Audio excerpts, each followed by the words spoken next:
Hello everyone, I'm doctor Sudha from Sudha hospital Hyderabad.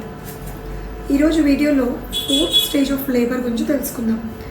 మన ముందు వీడియోస్లో latent phase, active phase and second stage of labour తెలుసుకున్నాము. So baby and placenta కూడా delivery అయిపోయాక ఈ మదర్ని అబ్జర్వేషన్ రూమ్లో పెడతాము.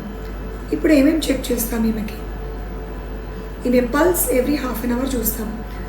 బీపీ అండ్ యూరిన్ అవుట్పుట్ ఎలా ఉన్నాయి ఇవన్నీ కూడా మానిటర్ చేసుకుంటూ వెళ్తాం. సో ఈ స్టేజ్లో ఈమెకి బ్లీడింగ్ ఏ రకంగా అవుతుంది, ఎందుకంటే కొంతమందికి పీపీహెచ్ అంటే పోస్ట్ పార్టమ్ హెమరేజ్, హెవీగా బ్లడ్ పోవడం కూడా జరగవచ్చు. సో ఇటువంటివి ఏమైనా గుర్తిస్తే ఇమ్మీడియట్గా దానికి తగ్గ ట్రీట్మెంట్ ఇవ్వడం జరుగుతుంది. లో ఈమెకి బ్లీడింగ్, కొంతమందికి మేము ఎపిసియోటమీ అంటే నార్మల్ డెలివరీ అప్పుడు కనుక అక్కడ వల్వల్ ఏరియాని కట్ చేస్తే దాన్ని సూచరింగ్ చేస్తాం. సో ఈ ఎపిసియోటమీ సూచర్స్ ఎలా ఉన్నాయి, అవేమైనా వాపు రావడం జరిగిందా, దాన్ని వల్వల్ హెమటోమా అంటాం.